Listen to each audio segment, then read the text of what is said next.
Hey everybody, this is Lowly Jane, animal communicator and energy healer from animals-speak.com, and you're listening to Lowly Jane Animal Communication Podcast, the show that promises to open your mind and heart to the amazing world of animal communication, energy healing, and what I like to call interspecies therapy. Thanks for joining me. In today's episode, I'll be talking about getting ready for a new pet or companion animal and how animal communication can greatly help. I hope you enjoy the show.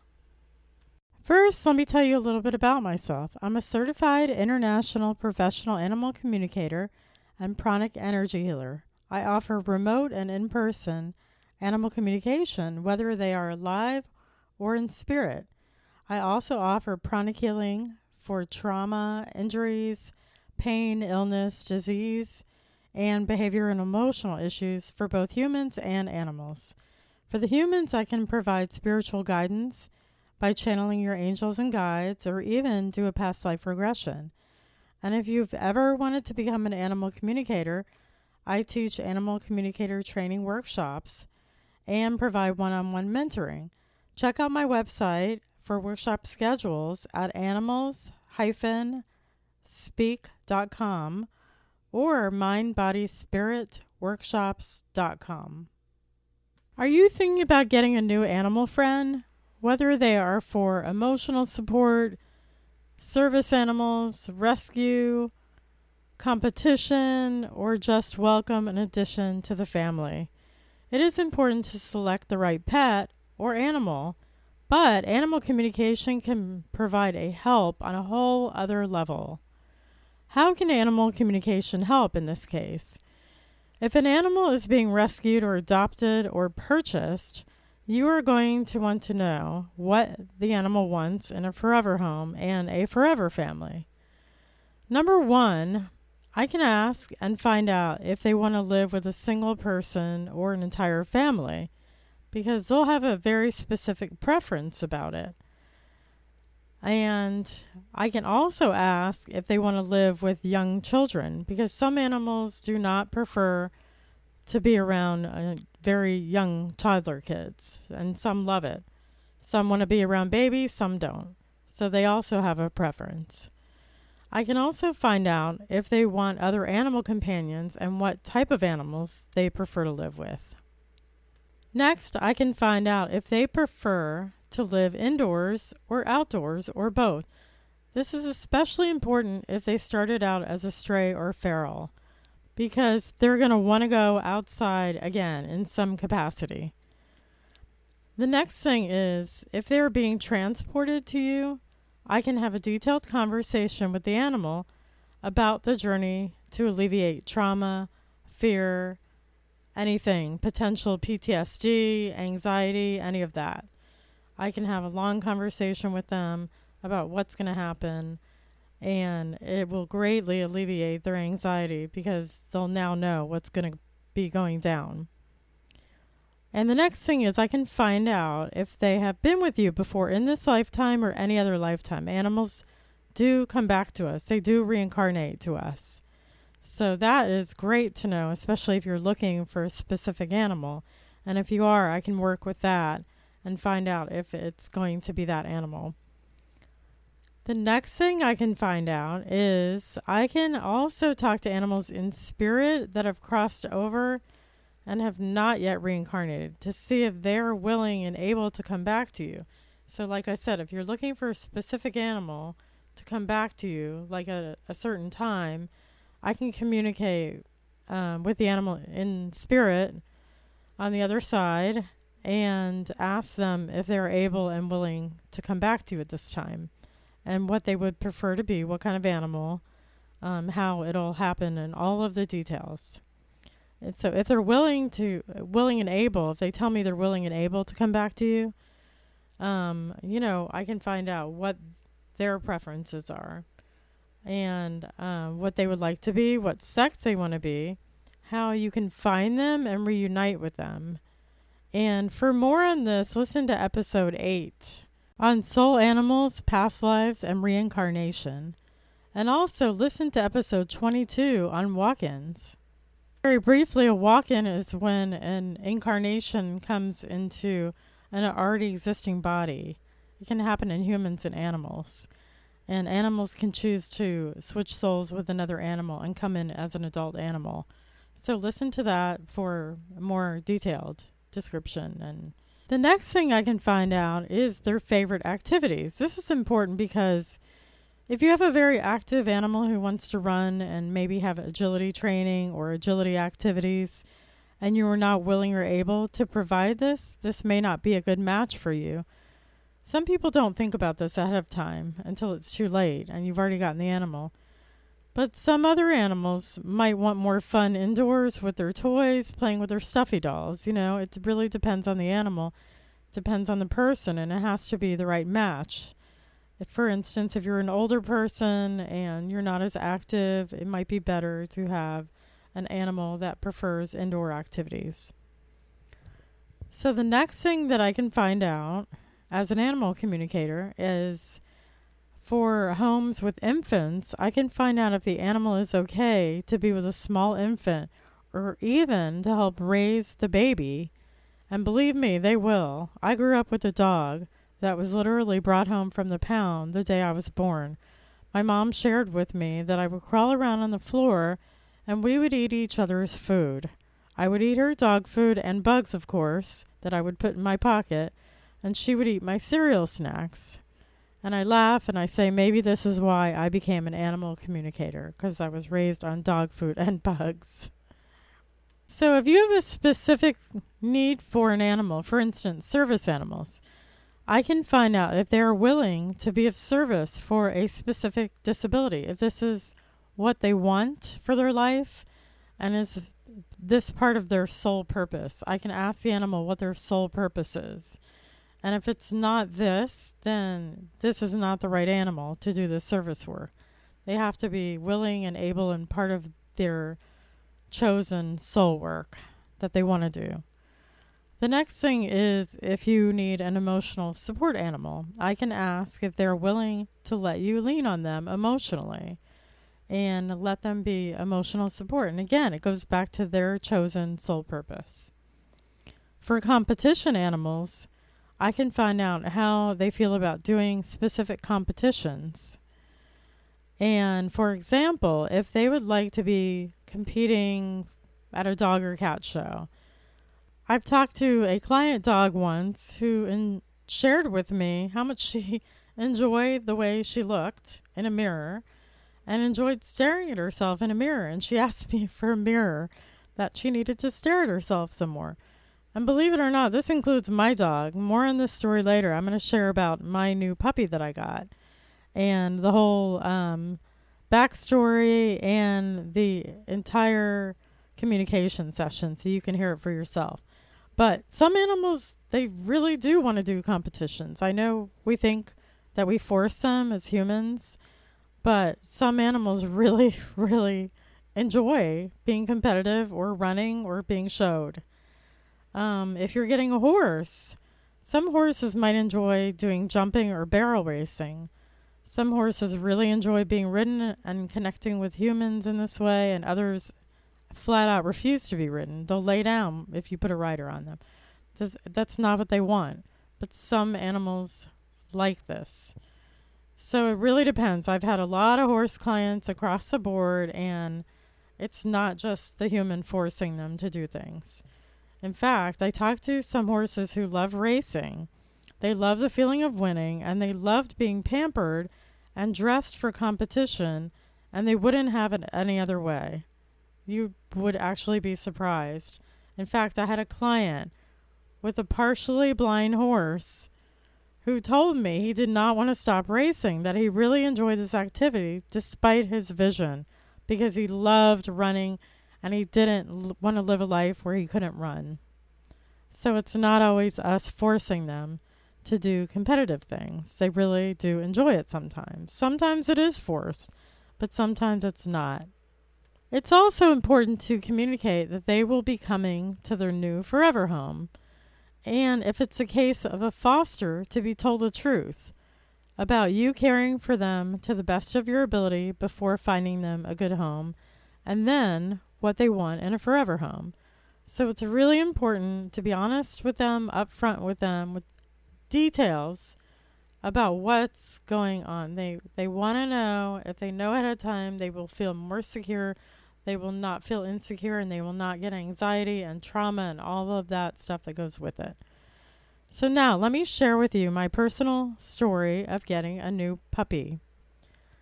So I've recently gotten a new puppy, and after not being able to have an animal for the last 8 years. I had 2 Jackson Chameleons, but that was it. Everywhere I've lived, they would not let me have an animal. I've been renting for a while, and getting the right animal was extremely important to me since my other soul dog, Frosty, who was a Spitz mini American Eskimo, passed away. He was my soul animal, absolute soul animal. He was my beloved soul dog, and it broke my heart until I became an animal communicator. I cried for years over that animal until I became an animal communicator and started doing the past life sessions. And then I literally stopped crying, like immediately. My heart healed. So I can help you with that on another level if you want to call me and help you with pet loss grief and finding, the past lives with the animals that you've had and you shared lessons together. I am more than willing to help you with that. So just come to my website. And then again, there's lots more on soul animals and the whole reincarnation thing on episode 8. So I communicated with Frosty, who was my Spitz mini Eskimo, who is currently, or actually it's kind of difficult to talk to your own animals sometimes because you already know everything. You're not sure if you're talking or if it's the animal talking. So when talking to your own animals, it's a little tricky. So I did get help talking to my animal. I did it, and then I had a few others talk to Frosty. So I found out that Frosty is currently a Great Dane living in Sweden with a boy. And at first I thought, oh my God, my dog is cheating on me. But I could not have an animal. And this selfless being chose to incarnate over and over again to help other humans, which are probably in my larger soul family. Like that boy in Sweden probably is part of my larger soul family. I just don't know him in this lifetime. So we all incarnate into families. And so I also had a friend communicate and confirm things. Like I said, talking to your own animals can be a little tricky. And then 4 years ago, I was told he would be coming back to me in 6 years. And that's why he chose the body of a Great Dane who only lived 6 years, so then he could come back to me. But I could not at this point in time, since I finally moved, I could finally have an animal, wait another 3 years. I'm not willing to wait another 3 years to have an animal. So, as an animal communicator, these were my thoughts. Number 1, I wanted my soul animal back, if possible. And if he is available and willing to come back to me. But we knew this was not possible. So if they can't come back to you, if he couldn't come back to me, I would like to have another one of my beloved animals that incarnated with me in this lifetime that I know. So the next thing is I decided after Frosty passed away, my next dog would be a white Pomeranian, since they're very similar to mini Eskies. And they're not on the dangerous breed list like Spitzes are. Spitzes are on the dangerous breed list. They're part wolf, but all the Eskimo dogs and even Pomeranians, I believe, are part wolf. So back when Frosty passed, whenever I would see white Pomeranians, like tears would come to my eyes. And I decided next time around I'm getting a Pom because it's a little smaller than my Esky was medium size and a little smaller, easier to handle, and also not on the dangerous breed list. I also decided this time around I want a female because I had a male and I live in a small place and, they lift their legs on things, especially since I decided I was getting a puppy instead of an adult dog. When I got Frosty, he was age 6. I did not have a lot of years with him. And I felt sort of cheated out of the time because I adopted, a 6-year-old dog. So I decided this time around I was getting a puppy. I wanted a female because I was going to have to potty train this animal. And the last thing is I wanted a dog to feel like the right dog, not just any dog. I just didn't want any pom. I knew my requests were very specific, like finding a needle in a haystack. You can only imagine things going through my head as an animal communicator. As every other time, I checked the local and municipal adoption pages in my city, county, state, everything. I found adoptions were now called rehoming, and rehoming fees in my state or the area of my state were somewhere between $3,000 and $5,000 for adoptions, for rehoming fees.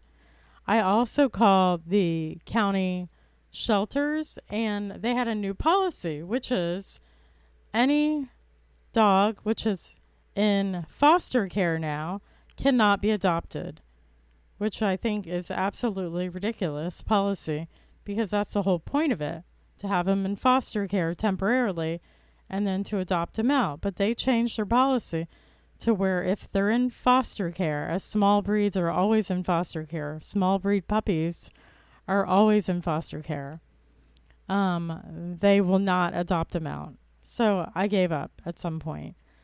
I looked at all kinds of mixed breeds, and I could not find a dog that registered in my heart. And if you listen to my other podcasts, you'll know that by following my intuition, I have found many paths for myself, including becoming an animal communicator. So I always encourage you to follow your heart. It will never lead you astray. So after weeks of exhaustive search that I could not get this out of my head because all of a sudden I could get an animal, I decided to get a dog from another state. So when I saw her picture, I knew in my heart that she was the one. But before I had her transported to me, I had a long telepathic conversation with her to help her feel relaxed and at ease, to feel safe, cared for, not stressed or traumatized. I also wanted to tell her about her new forever family and home and the journey across the United States that she was going to take and what her needs were. So now I'm going to read you the exact word-for-word session of an animal communication session I had with my 13-week-old Pomeranian female puppy that was being delivered to me. So here goes. She was originally named Sherry. I renamed her. So here is the exact conversation. And this is something similar to what you'll be getting when I communicate with your animals, your future animals. Before I start, let me preface this by saying that I'm clairaudient, so I can hear exact conversation and personality from the animal like I was talking to a human, where I can tell their personality, their tone, and their intonation. I also get images, I get pain, I get empathic feelings, I get sensory stuff like smells and sounds and everything else. But I'm mostly clairaudient, so I consider that an amazing gift that I have clairaudience, because it's really great conversation, detailed conversation that I have with them. Okay, so here goes. Hi, Sherry. I am Loli, a human who can talk to animals. Hello. Hello, beautiful. I want to connect with you because I am going to be your mama and your forever home. Really? Is this true? Yes, my love. I will be your new mama in a couple of days. How will this happen? I am with all the other dog friends. Well, you are going to be separated from them because you are going to get a new human family to love. Will I be alone? No, that's what I wanted to talk to you about. I wanted to explain everything to you so you won't be scared. Okay, I can trust you. I said, yes, you can. Thank you for trusting me. Okay. Well, like I said, I will be your new family and mama. Can I come live with you? Yes, sweetheart, you are going to live with me, and you can even sleep with me on my bed. That is very nice. I would like to have cuddles. You will have lots of cuddles, lots of them. Oh, I'm excited then. Okay, good. So tomorrow you're going to a doggy doctor to make sure that you are feeling healthy enough for a long car ride to me. How long will it take? I'm not sure, but let's start with the first step. Okay.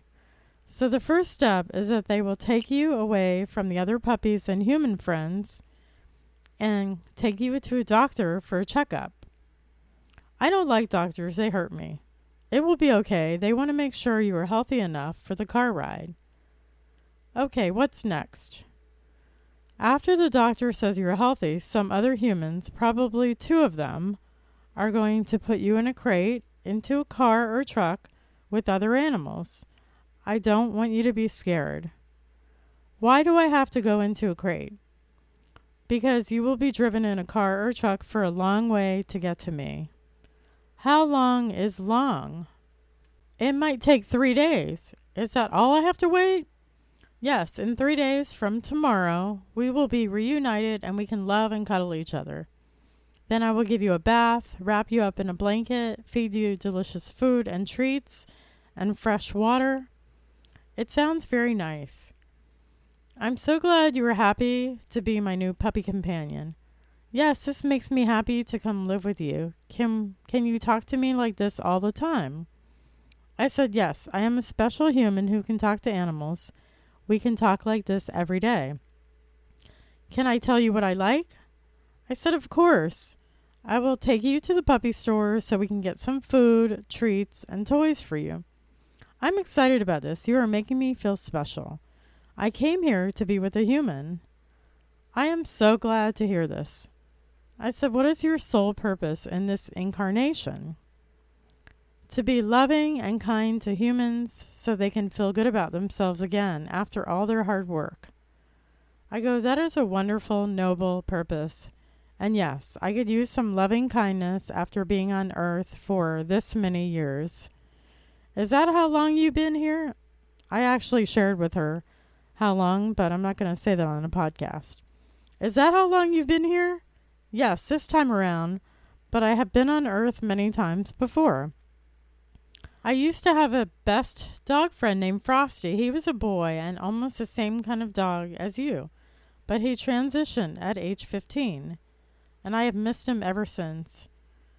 He is still with you and loves you very much. Can you talk to him? Yes, he is helping arrange us being together. I go, that is wonderful to hear. Frosty is busy being a Great Dane in Sweden for another 3 years. Maybe he can join us after this.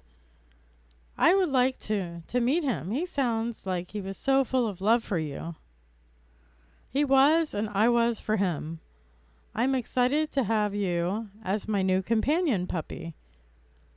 I can hardly wait, but I'm not wanting to get excited until I see you.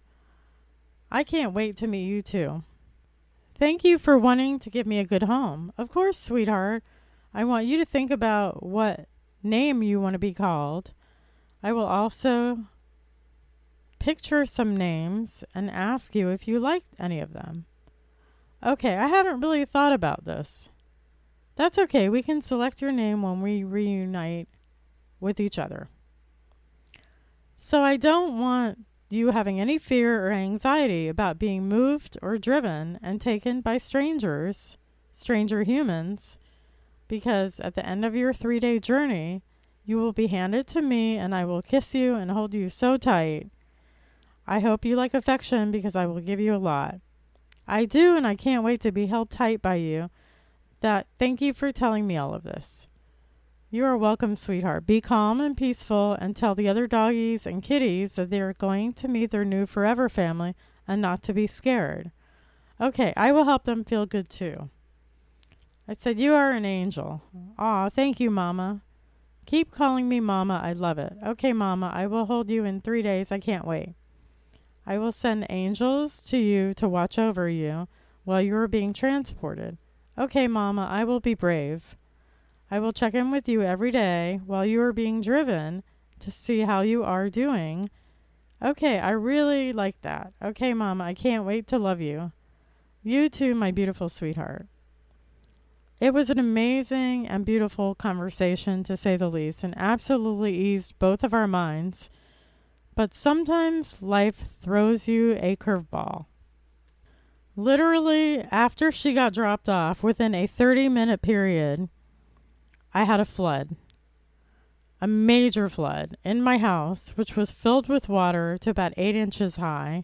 Meanwhile, I have this brand new puppy that doesn't know me. We had a short conversation, but I mean, despite all the work I did of not traumatizing her, she was traumatized. But she was a trooper during this time, even though she was shaking and crying and traumatized. It's raining and the floods kept on coming in my house, did not let up. And there was the cleanup, which was a loud noise. We used a shop vac. And over a period of 3 days, it had to be shop vaced.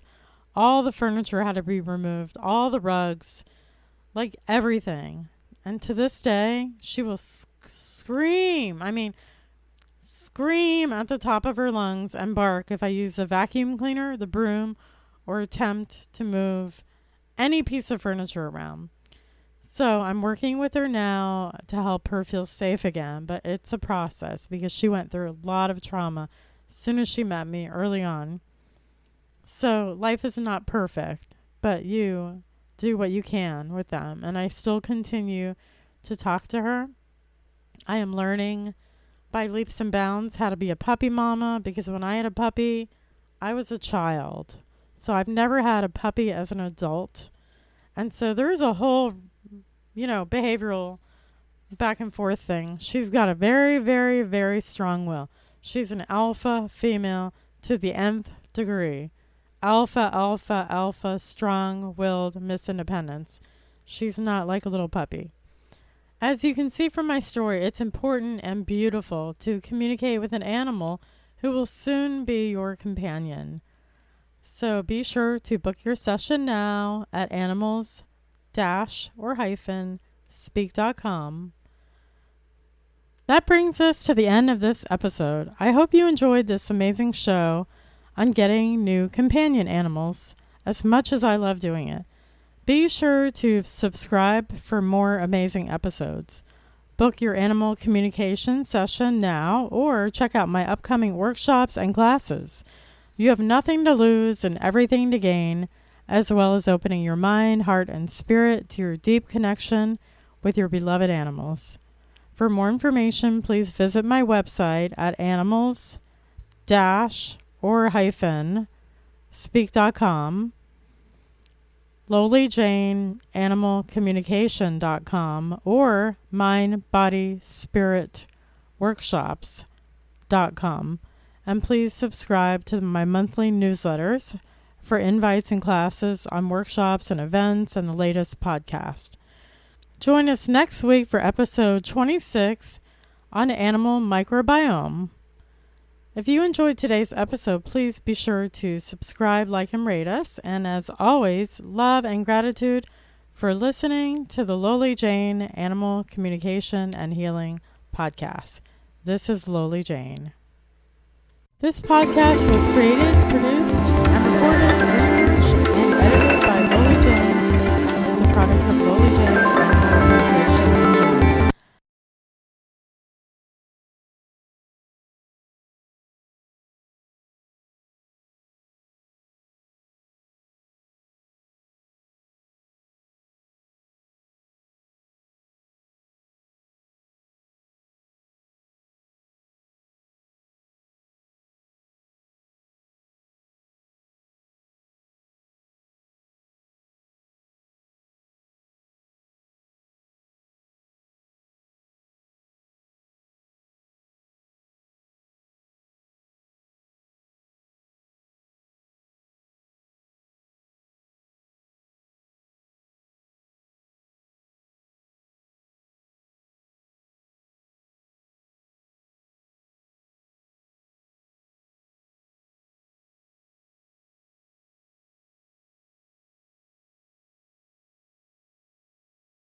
That brings us to the end of this episode. I hope you enjoyed these interviews as much as I love doing them. I hope you feel inspired to explore what animal communication or animal telepathy is all about and follow your passions.